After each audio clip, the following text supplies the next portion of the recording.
Hello, spooky friends, and welcome to another episode of the Scaryish podcast. Woo! I'm Robin Grace, this is Adam Diaz, Hello. And we're here to tell you guys about some stoof. Some stoof? Some stiff. Indeed. And before we get into that, I'm sure many of you have seen our social media posts for having had a death in the family this past weekend, and we just want to thank everybody for your outpouring of support. It definitely means a lot to us. And you all have been totally amazing and patient. I know we didn't do a stream this past Saturday, and we thank you guys. And we wanted to make sure that we had an episode for this week at least. So. Yeah, absolutely. We discussed it. I asked Robin, if you don't want to do an episode this week, I'm fine with that. I know it's been a really tough last few days. And I can't imagine going through it, and I can't imagine being as exhausted as you must be. So I was ready to not have an episode this week, and you're like, no, let's do it. So it's going to be a baby episode. It's going to be a baby episode. It's not going to be terribly long. It's going to be a little bit different than normal, but maybe you will enjoy it. We hope you do. So I think Robin is going to be going first this episode, if I'm not mistaken. Cool. Yes. Right that on. is the idea. So I will let you take it away. All right. So this week I'm going to be doing a creepypasta. I don't think I've done one of these in quite a while. I know I read a few all the way back in episode 62, which is so long ago. That's more than... You hear episode 62, you're like, oh yeah, that's got to be in the middle. No, that's 80 episodes ago. That's a long time ago. I cannot believe how long it's been. But yeah, so I'm going to do one today. And there was one that I really wanted to do. I'm not going to tell you what it is because I have to find it first. But this one's kind of similar in the area because it's about video games. The other one I'm trying to find is about video games. Anyway, this week I'm going to cover Polybius. I think that's how you say it. Don't know if I'm saying it right, but that's what I'm going to go with. Polybius? I don't think that's how you would say it though, right? I think that's just like how it's spelled, and I'd see it in my brain that way. So this story cropped up in the early 2000 and revolves around a fictitious arcade game. So an arcade game that so far from what it seems like to me didn't actually ever exist. I'm not exactly sure where the origin of the story begins, but there are a whole bunch of different theories and things like that. The legend of Polybius is viral content, obviously, so it's bound to have changed over time. People tell it differently, add different little details and stuff like that in I it. think this is one I've actually heard of. You've heard of this one? Yeah, if it's what I think it's going to be, and then I also had one recommended to me by a friend of the show, Ghost Dunk. I know him as Ghost Dunk, and some of you might know him in the social media as Ghost Dunk. He's my friend Stefan, and he also sent me one about a game that might have actually existed, which is really creepy. And he sent it to me, and he's like, this is actually really good content for your show, because he's very skeptical, and the fact that he thought it might have existed, I was like, oh shit, like I should totally look into this. So yeah. I'm wondering if this is it. Alright, so some stories have the legend originating on a network called Usenet in 1994, or even earlier by word of mouth, though no evidence of that exists. Story has it that Polybius was created in 1981, though there's never been a copyright registered for that game title at the time. The original poster on a website called coinop.org posted on February 6, 2000 and claims to be in possession of a ROM image of the game, which is a file that contains data from that game. It's like stuff that... A ROM is something that you could use for an emulator, correct? Right. So I'm sure a lot of gaming geeks out there that play emulators and things like that know what a ROM is. I played ROMs like growing up. Yeah. What was your system that you were emulating? For me, it was NES. It was like games like the original Pokemon from Game Boy and stuff like that. Okay, I did all NES games at first, and the program I used is called Nesticle. And the image was of like two tests. It was like a graphical, not graphic, but like it was like a cartoon image of balls. Oh my god. It was called Nesticle, and I just remember being like, gross, I'm never going to use this. And I played so many Nintendo games on that, so I hope I'm not alone. I used to use one of those R4 cartridges too, that you could put like all different DS games onto, and then you could put that cartridge into your DS and then play a whole bunch of games on I've your never DS. done that. That sounds like super high-tech nerd. It's also super illegal. Okay. Anyway. Or is it? It is. So, according to the poster, they were able to extract bits of data from this ROM file, including the copyright year and the name of the company, which was Sinisclotion Inc. I don't speak German. I don't know what it's supposed to actually be. Sinisclotion? Yeah. Other bits about the game were also listed as unknown, and then under the About the Game section in that post, it's just filled with a bunch of strange rumors and stories about the game that are just bizarre, right? The poster then describes that the business's name is like not quite idiomatic German and means sense delete or sensory deprivation, which is weird to have your company name be that. Yeah, there's some weird company names out there, so it's not like too weird, but I definitely see it being odd. Yeah, especially it not being proper German. It's just weird. It sounds like someone who made up the story couldn't get their German correct, and they're just like, yeah, good enough. Or it's just like you don't know German, so you're like, I'll just take a couple words and smash them together or whatever. Right. So Polybius is a new, in the story, Polybius is a new unknown game that popped up, whatever word you want to use, in a bunch of different locations in Portland, Oregon in 1981. And apparently arcade games were fairly rare during this time, so it was kind of odd that this random, what are those things called? Cabinet. This game cabinet would just show up in all these different arcades.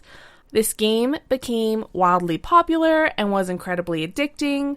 Lines formed at these machines that led to fights over who would play the game next.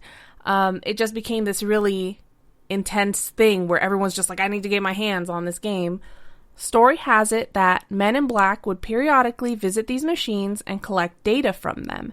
And supposedly these men in black took down the names of the high scorers, leading to the belief that the government may be performing some type of experiment using subliminal messaging or strange technologies, something like that they're like, whoever's getting high scores on this, we need to track down and I don't know, keep track of. Or recruit, you never know. It's like that episode of South Park where they released that Heaven vs. Hell game on the PSP, and they decide whoever wins, they're going to bring up to heaven to lead heaven's armies against the battle with hell.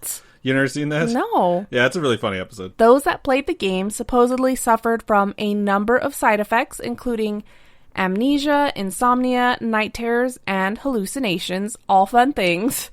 Players reported strange things about the game itself as well, such as hearing a woman crying and seeing strange, grotesque faces out of the corner of their eye, which would absolutely terrify me. Some even committed suicide. Wow. According to the story, okay? It said some stopped playing video games altogether, and that one even became a quote-unquote anti-video game activist. Gross. I'm just saying, yuck. I don't know how anyone could be like, no, I don't want to play video games, it's stupid. It's one thing to not play video games, it's another thing to be an activist against video games. Right. Some versions claim 2 teenagers even disappeared after playing the game. High score right there. And the story goes that they were kidnapped by the government and had experiments and stuff done on them. It's just, these stories kind of get out of hand when too many people add their little input and things like that. The data collected by the Men in Black was supposedly information on the game's psychoactive effects. So if people were hallucinating and experiencing strange things like that, they're just like, well, we'll take this information and this information, whatever. 1 month after these game cabinets showed up, they disappeared just like they came. Mysteriously. Wow. And there was no trace that these games ever existed, which I find it very strange. If an owner of an arcade had this game just show up, you'd imagine they'd know, right? So they have to make room for this cabinet in their arcade, so you'd imagine they'd have record of this game if it actually existed. There's ways I think that, just playing devil's advocate to the skeptics on this one, It's like if it was 1981 and I'm like, I'm going to place my arcade cabinet, I would just reach out and be like, hey, so-and-so from Boner Promotions, like, we're going to go ahead and give you an arcade cabinet for a month. If you want to make some space, we'll go ahead and drop it off, you know? And it's not likely there would be a whole lot of paperwork in 1981 that would relate to that. If I was trying to do this myself, if I was a man in black, you know, I think I'd be able to sneak it in there and just, like, talk to the owner and be like, oh, yeah, we'll come and pick it up. No big deal. Wouldn't the owners of the arcades be like, someone did contact me about this game to bring it into my arcade? But then I'd flashy thing them afterwards. A month afterwards, they just completely forget the whole thing. There you go. All right, Will Smith. I always think of myself more as a Tommy Lee Jones. Nope. Why not? Because you're the annoying new kid who's like, I want to touch all the things. You are definitely the person who wants to touch all the things and would cause a blackout with that stupid little ball that bounces around the office everywhere. That would be me. Yeah, that would be you. So after this story was posted on coinop.org, the title of Polybius was mentioned in a September 2003 issue of GamePro magazine. And in this magazine, it mentions the game's existence as being quote-unquote inconclusive. So the fact that this magazine talked about this game and then was like, I don't know if this game exists, it led to a piqued interest in it. And people decided to start spreading this story. And so it kept, getting spread, becoming a viral thing in and of itself. After the publication, a number of people came out to claim their involvement in the Polybius project. In 2006, a man named Stephen Roach claimed to have been one of the original programmers for that company. Is this according to the Creepypasta still? No, this is after the fact. This is outside of the actual story. Okay. This is just This is creepy. Yeah. This guy comes out, says he's one of the original programmers for that company. But according to him, a boy had a seizure while playing that game, so they recalled all the consoles in a panic of dude, this is gonna cause a lot of issues. We should just, hide this thing that existed. We don't want to get sued, so let's just recall all these cabinets and then just move on. Obviously, there was no evidence to support this claim of anything that this Roach person was saying. But this person did put forth a bunch of details about the game and what it was like and things like that. And so Roach's story did influence the creation of the future game of the same name. And it's supposedly what Polybius was supposed to be was a puzzle game / shooter, similar to Tempest. Never played Tempest. Don't know what it is. I haven't played Tempest in forever. So what is it? Is it like Galaga or something? Or kind of, but not really. I'll have to show it to you. It's hard to explain. Okay. The legend plays off the idea that the government would be performing experiments on unsuspecting individuals, and that these men in black are the very ones that are spoken of in so many different conspiracy theories and stories about aliens and different strange occurrences.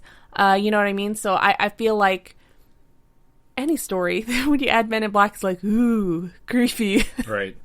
There are no ROMs of the actual game spoken of in this story, but there are a lot of theories on how the story or legend kind of came into being.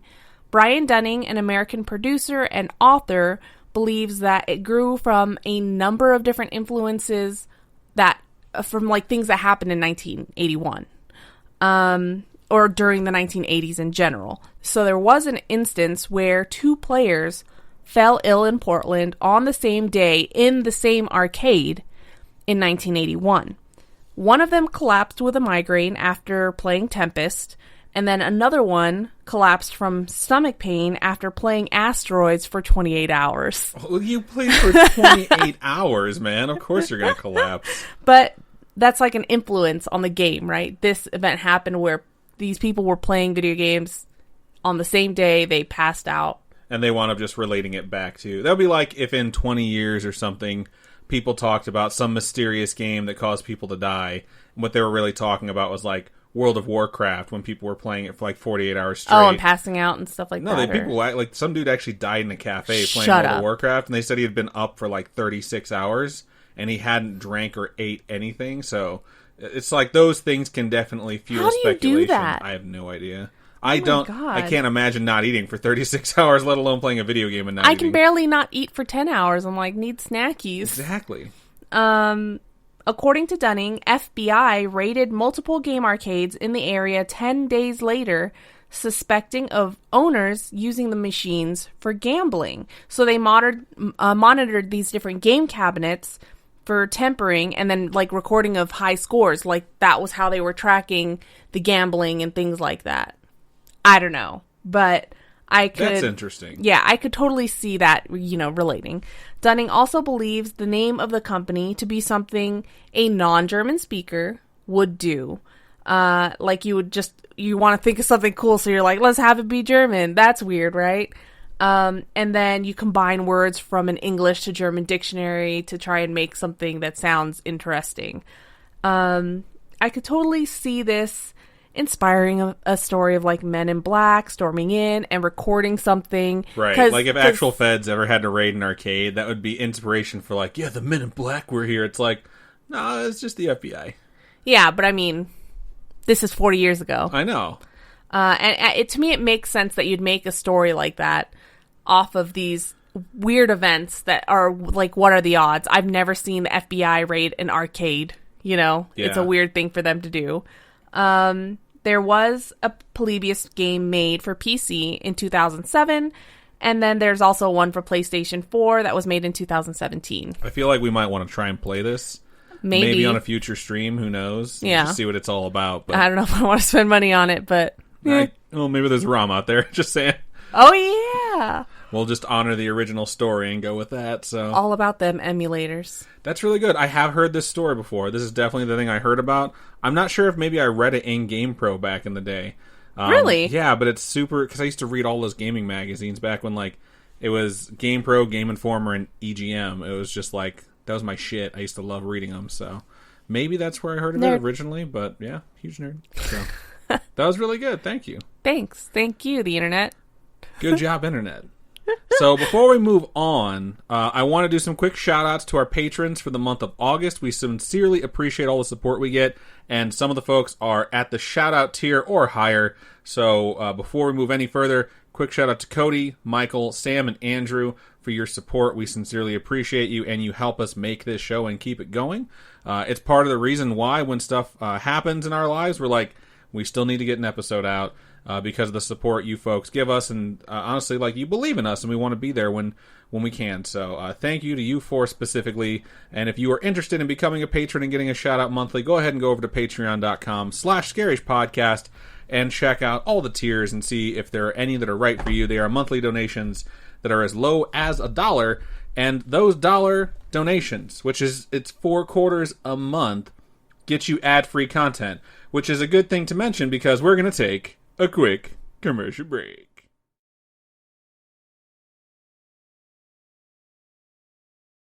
And we are back.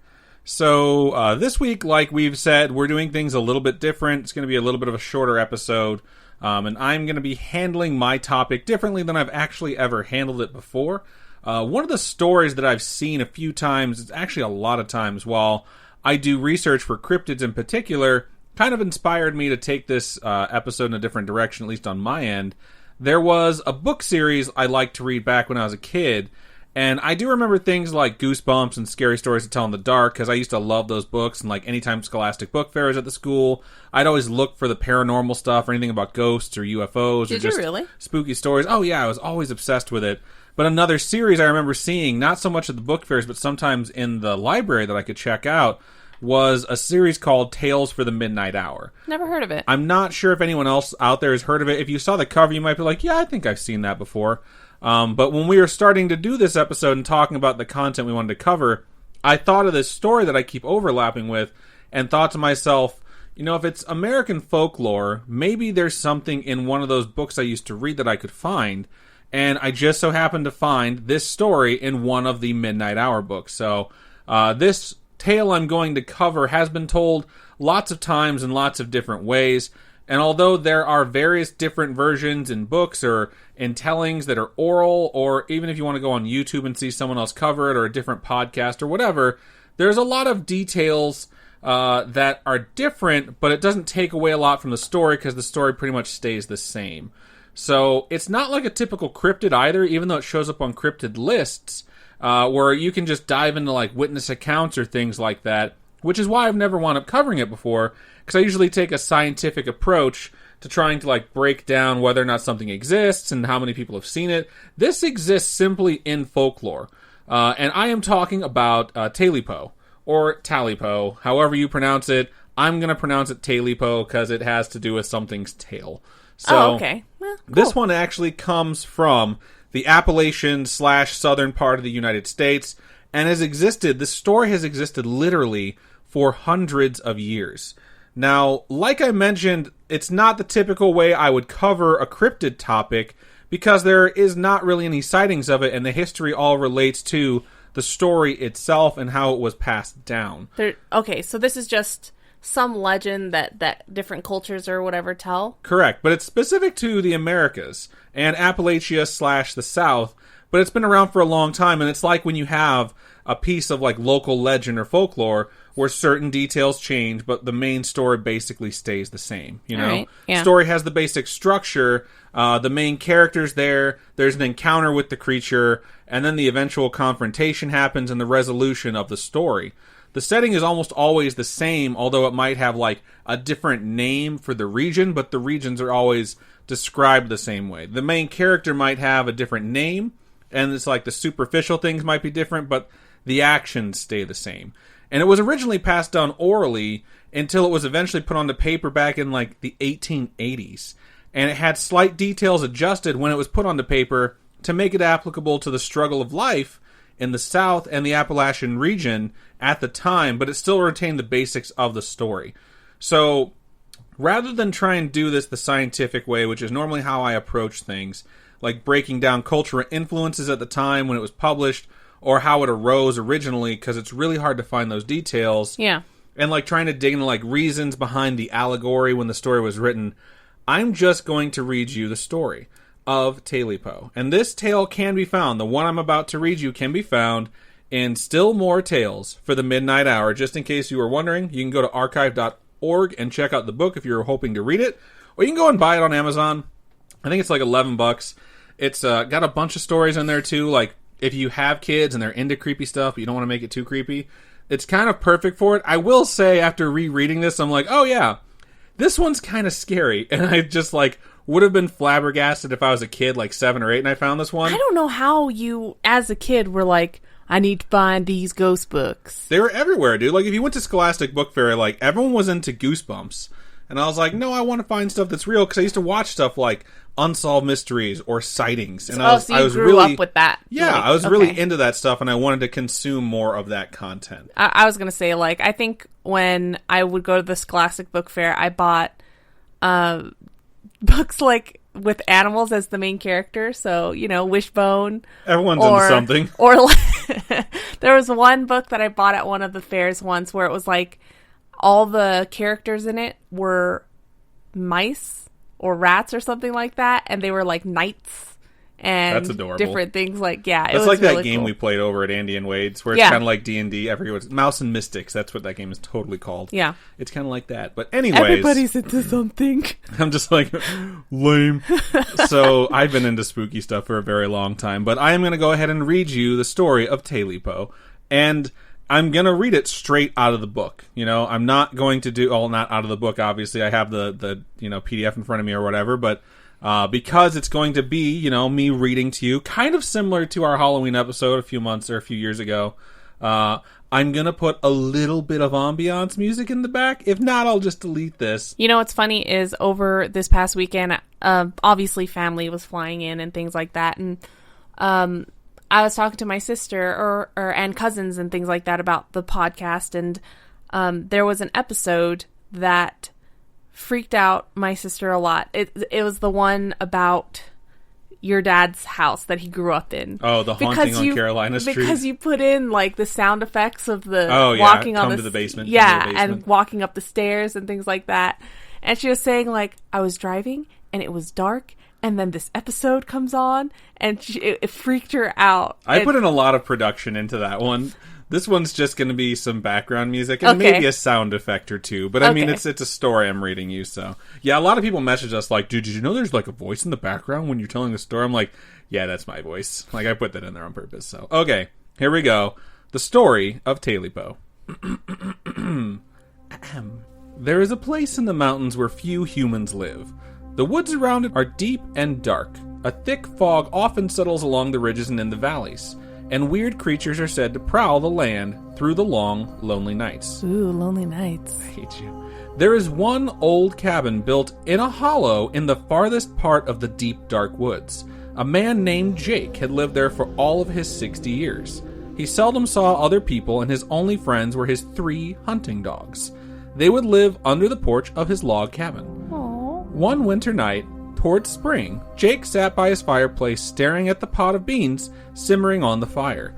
It had been a hard winter and Jake's food supply was almost gone. He felt as though his stomach had shrunk to the size of one of those hard beans in the pot.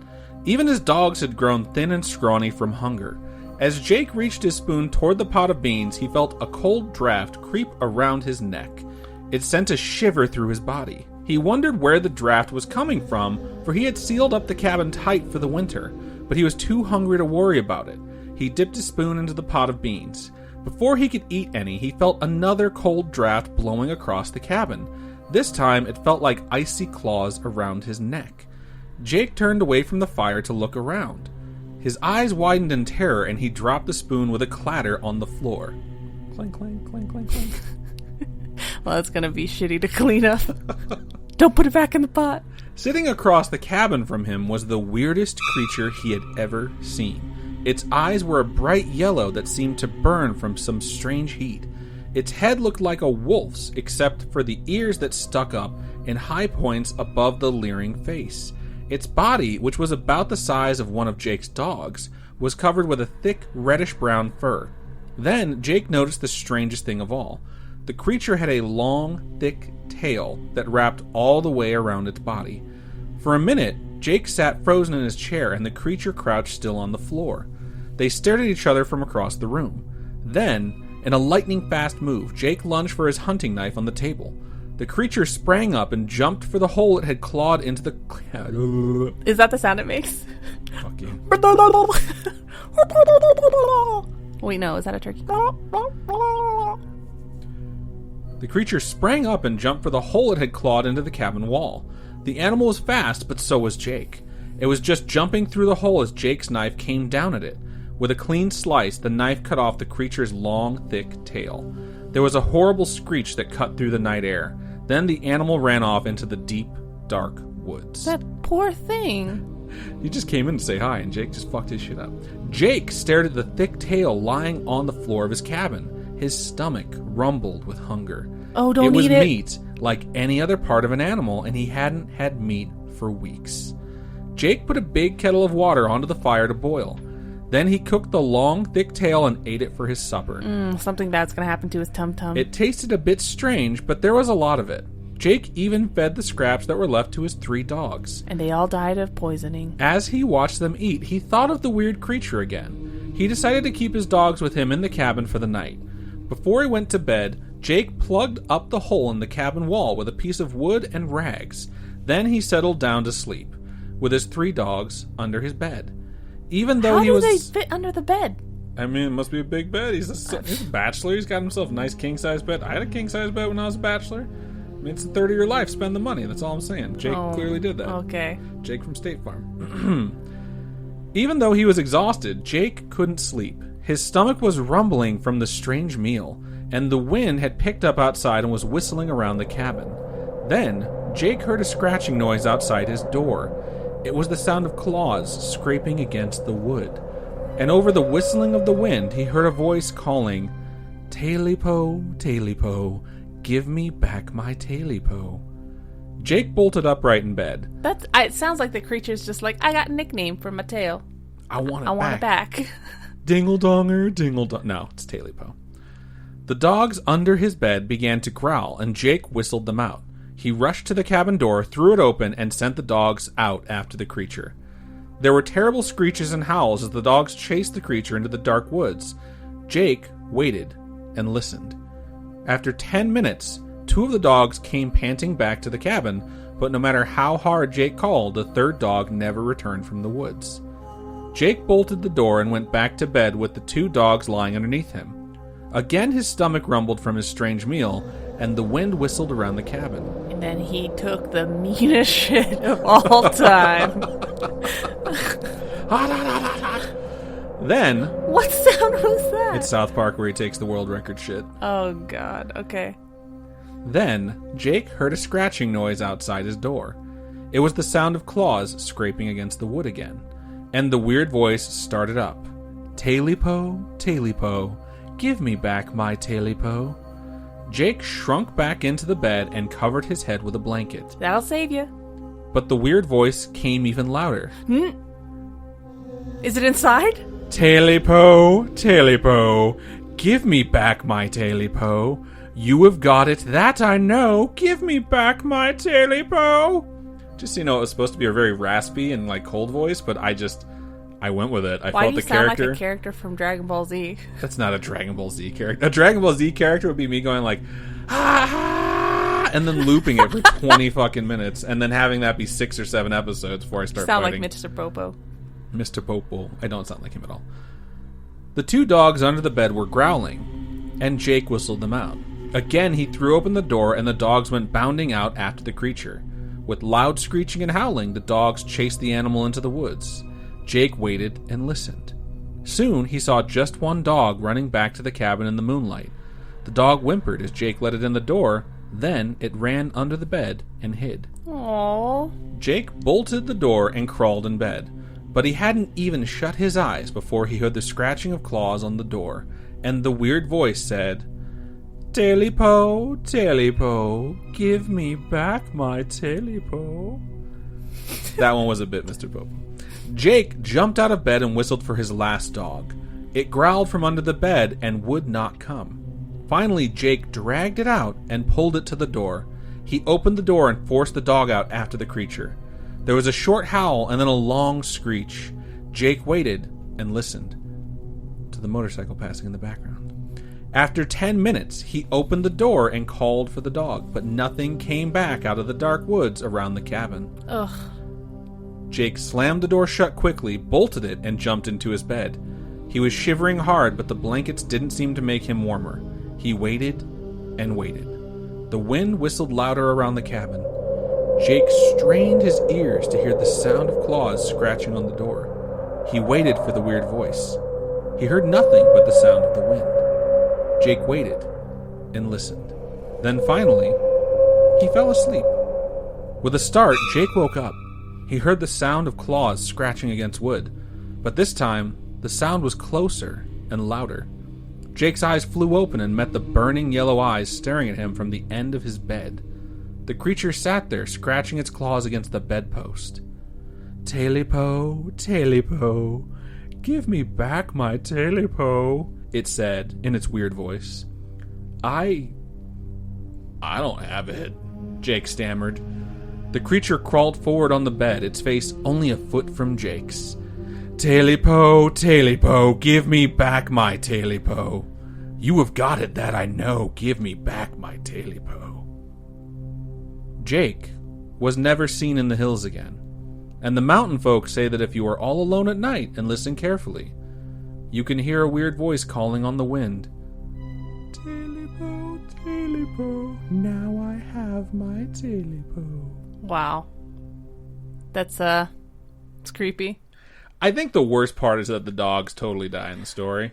Yeah, I don't know. It's creepy, but it's sad because they just wanted to eat food. You know, they were just hungry, and this weird thing was like, what up, bro? You know? Yeah, and that's the thing, too. It clawed a hole into his wall, and if you're someone that's living in the mountains during a cold winter, it's like, what the fuck? I gotta cut you now. Like, one of the main themes of this story, especially when it was originally published, is to leave things beyond your understanding alone. It's sort of like encouraging the fear of the unknown, because any sort of interaction, even in self-defense, could cause bad things to happen. And whether or not you get that impression from the story now is entirely up to how you experienced it. Obviously, I read it like a dingleberry because it was kind of fun, but also kind of scary, so that is what it is. Another thing that most folks agree the story always represented wasn't a form of hostility towards the creature, but rather that of fear and desperation. Like, you just totally hit the nail on the head, because it's like the unwitting resourcefulness of, I'm going to defend myself and get this thing out of my cabin, but also it's meat, I'm starving, I'm going to go ahead and eat it. Like, you make rash decisions in desperation, which can bring about your demise. It's just sad, and you shouldn't be eating things you don't know what they are, just saying. Cause you always say stuff like, who do you think was the first person that saw an egg and thought I should eat that? I mean, Tailypos might be a delicacy if this thing was real, because this person cut its tail off and ate it. So it's really... Yeah, and then it comes back and murders you. When it comes to this, it just sort of feels like it's a damned if you do, damned if you don't thing.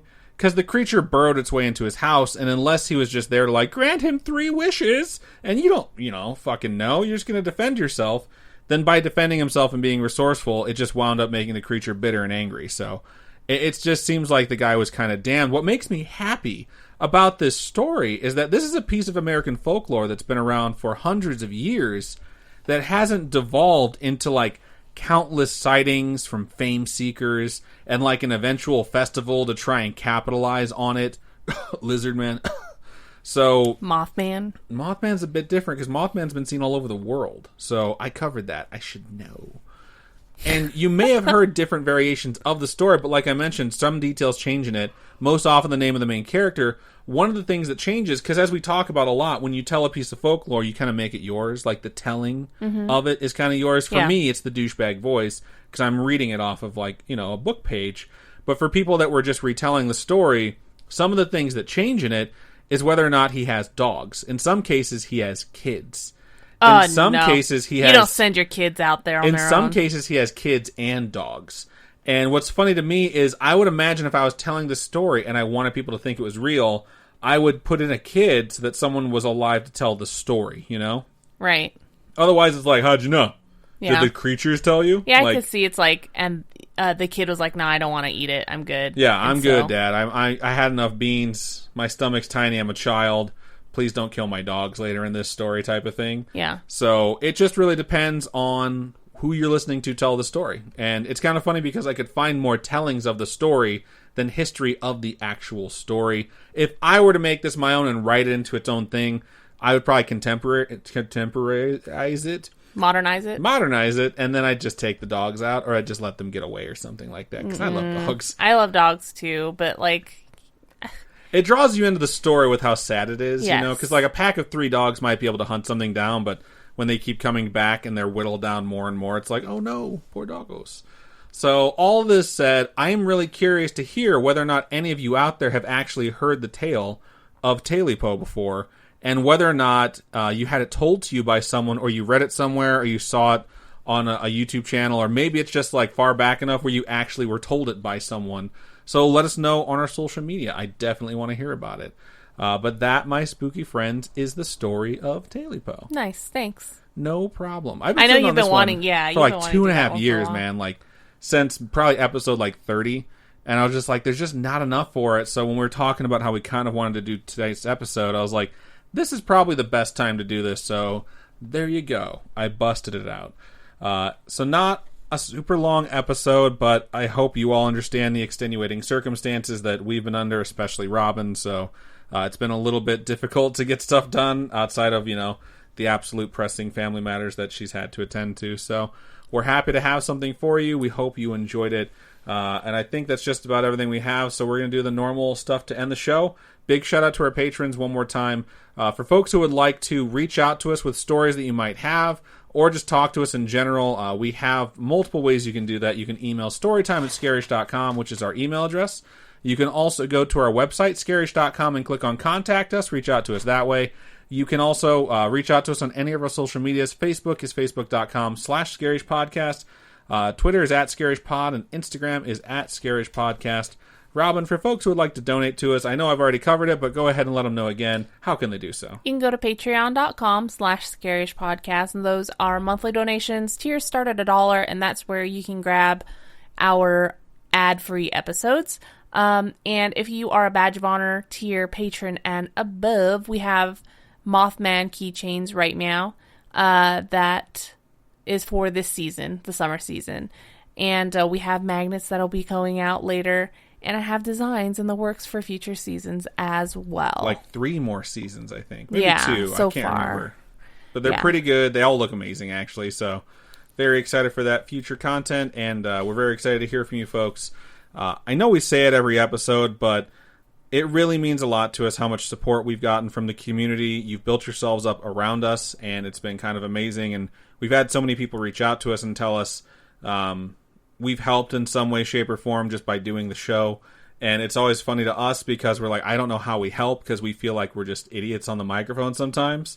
But it's nice to know that we help, and I can let you know from the bottom of our hearts, you help us just as much, especially in this past weekend when we talked about we're probably going to have to cancel the stream. And I tossed some stuff up on social medias to let you folks know. And just the outpouring of support, just seeing messages pour in with support has been really amazing. And I just want to thank you all from the bottom of my heart.